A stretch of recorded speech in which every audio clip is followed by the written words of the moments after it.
Good evening. This is Akashvani. I am Anuja Kumar with the news at 9.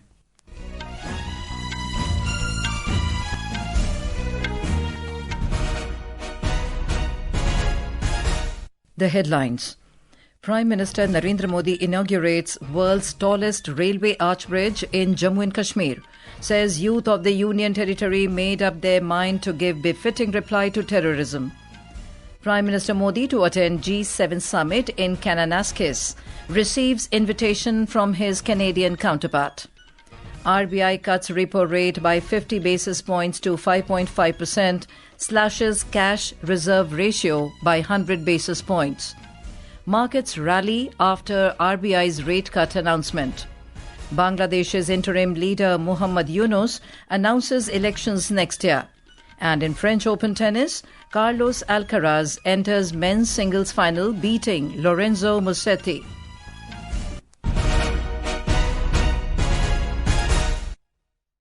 And now the news in detail.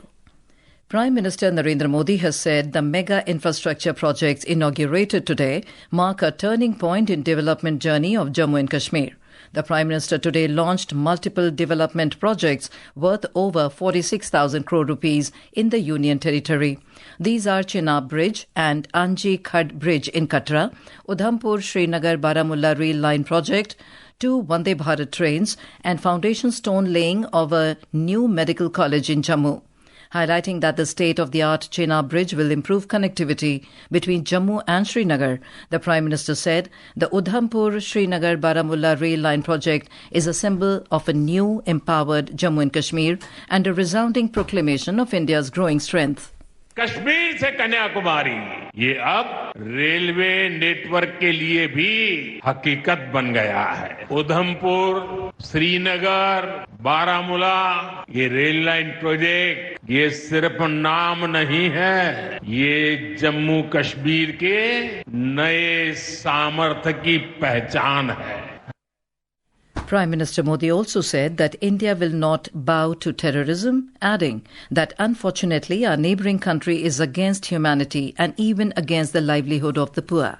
He said the youth of Jammu and Kashmir have now made up their mind to give a befitting reply to terrorism.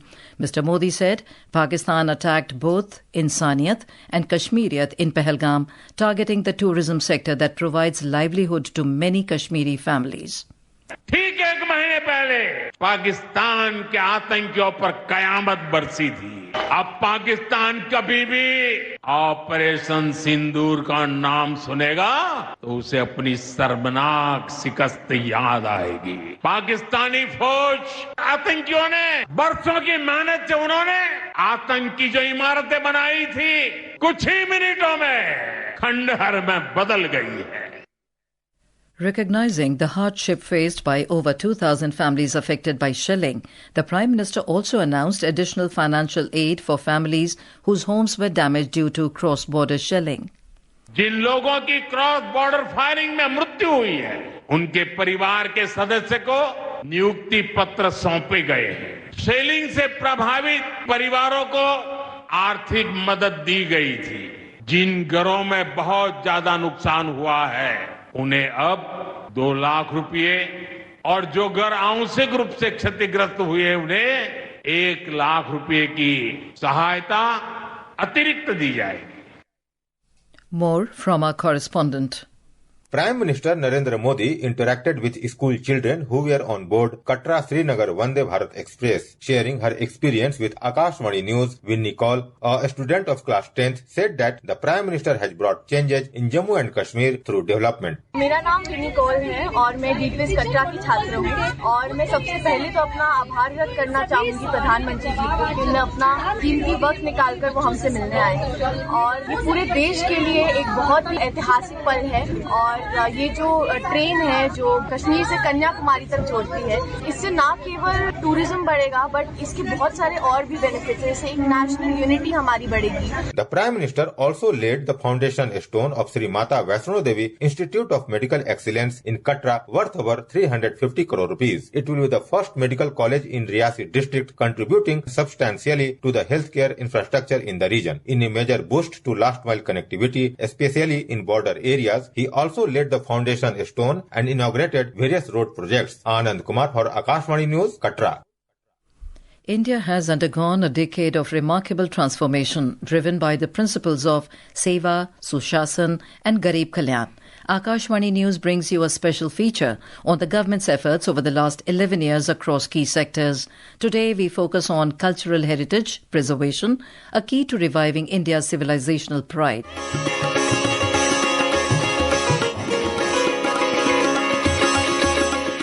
Over the last decade, India's cultural resurgence has unfolded like a vibrant tapestry, rich in heritage, diverse in expression and confident in global reach. The government has taken significant steps to honour India's true nation builders, ensuring their legacies are preserved and celebrated beyond political lines. Campaigns like Azadi Ka Amrit Mahotsav, which marked 75 years of independence, celebrated the nation's sacrifices and achievements through cultural and patriotic events held across the country. Long painting memorials, including Pradhan Mantri Sangrahalaya, National Police Memorial, Tribal Freedom Fighter Museum, Bharat Mandapam and the new Parliament building have been transformed into proud symbols of national unity. Under the Ek Bharat Shrestha Bharat initiative, events like the Kashi Tamil Sangamam and the record-breaking Mahakumbh 2025, which saw participation from over 66 crore devotees, celebrated unity in diversity. Meanwhile, global events like the Buddhist Summit and the Prakash Parv of the Sikh Gurus reinforce India's spiritual legacy. With participation from over 23 crore people and new world record set in 2024, yoga has become a global movement, positioning India as a global voice for wellness. Ayurveda is also establishing India as a hub for holistic healthcare. Supported by 24 Memoranda of Understanding, Ayush Visas, WHO partnerships and academic chairs worldwide, Ayurveda is gaining international recognition. India has also expanded its presence on the UNESCO World Heritage List, boasting 43 World Heritage Sites and 62 more on the tentative list. In addition, events like the World Audiovisual Entertainment Summit are showcasing India's media and entertainment talent on the global stage. From festivals and yoga to music and art, our culture is now being seen and respected in many countries. Today, India's rich culture is not only shining at home, but also spreading light across the world. Vishnu PS, Delhi. विकसित भारत का अमृत काल, सेवा, सुशासन, गरीब कल्याण के 11 साल. This is Akashvani giving you the news. For quick news updates round the clock, follow us on our X handle at AIR News Alerts. And for details of these stories and more, log on to our website www.newsonair.gov.in and download the News on AIR app. Prime Minister Narendra Modi will attend the G7 summit in Canada later this month. Mr. Modi today received a call from Canadian Prime Minister Mark Carney. In a social media post, Prime Minister Modi congratulated Mr. Carney on his recent election victory and thanked him for the invitation to the G7 summit in Kananaskis. Mr. Modi added that India and Canada will work together with renewed vigour, guided by mutual respect and shared interests as vibrant democracies bound by deep people-to-people ties. The Reserve Bank of India today announced the cut in the policy repo rate by 50 basis points to 5.5%. Cash Reserve Ration (CRR) has also been slashed by 100 basis points. Consequently, the standing deposit facility rate under the Liquidity Adjustment Facility shall stand adjusted to 5.25% and the marginal standing facility rate and the bank rate to 5.75%. After its bi-monthly monetary policy meeting, the central bank announced that it has shifted its policy stance from accommodative to neutral. Talking to Akashvani News, economic expert Sushma Ramachandran said the RBI decision has come as a booster shot to the economy. The decision of the Reserve Bank of India to reduce the repo rate by 50 basis points at one go has come as a kind of booster shot to the economy. The second thing that it has done is to reduce the cash reserve ratio by 100 basis points. These two steps are likely to give a boost to new projects, new investments, and also to people who have taken loans because their EMIs are likely to come down.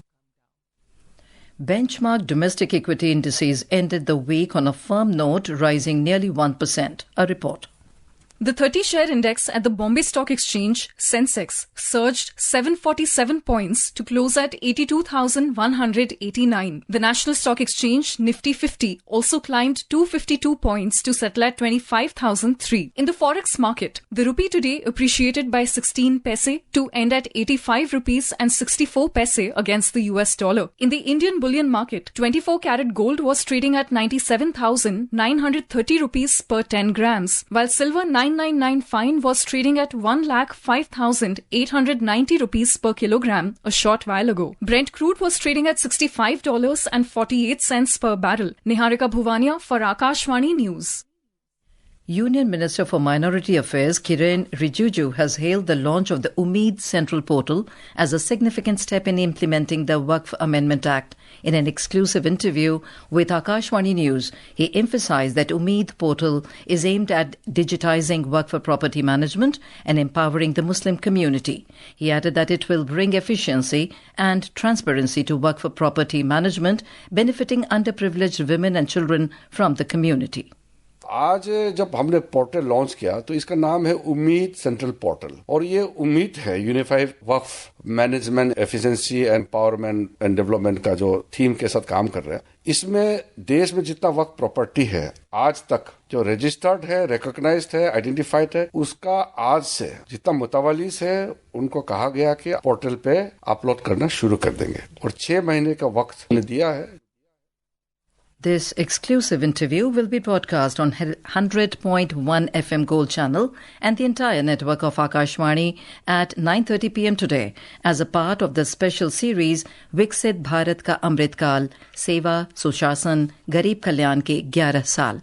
The interview will simultaneously stream on our YouTube channel, News on AIR Official.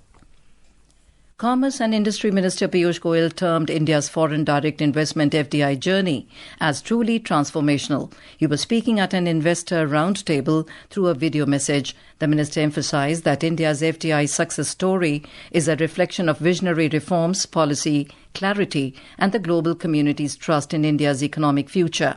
The minister reaffirmed the government's commitment to making India the world's most preferred investment destination. The investor roundtable was held in New Delhi yesterday with the participation of over 90 representatives.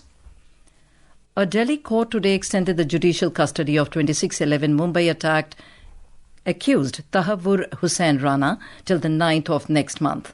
Special Judge Chandrajit Singh passed the order when Rana was produced via video conference before the court following the expiry of his previously granted judicial custody. The Patiala House Court has asked the Har Jail authorities to file a status report by Monday after Rana's counsel raised his deteriorating health condition.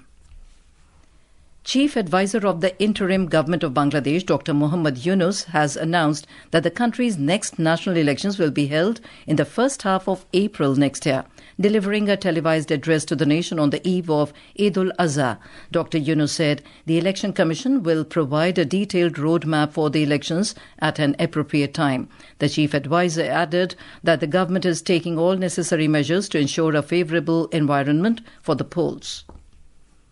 In the French Open men's singles, defending champion Carlos Alcaraz of Spain has entered the final after Lorenzo Musetti of Italy retired injured. Second seed Alcaraz defeated 8th seed Musetti 4-6, 7-6, 6-0, 2-0. It will be the second successive French Open final for Alcaraz, who will bid for his 5th major title at the age of 22 on Sunday.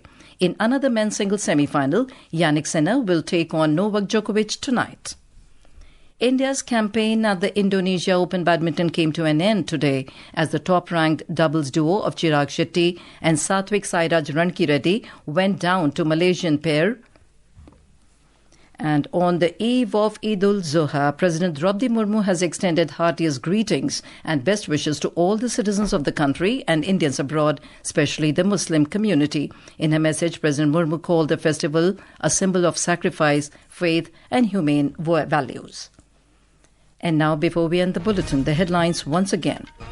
Prime Minister Narendra Modi inaugurates world's tallest railway arch bridge in Jammu and Kashmir. Says youth of the Union Territory made up their mind to give befitting reply to terrorism. Prime Minister Modi to attend G7 summit in Kananaskis receives invitation from his Canadian counterpart. RBI cuts repo rate by 50 basis points to 5.5%, slashes cash reserve ratio by 100 basis points. Markets rally after RBI's rate cut announcement. Bangladesh's interim leader Muhammad Yunus announces elections next year. And in French Open tennis, Carlos Alcaraz enters men's singles final. That is all in the news at 9. Good night.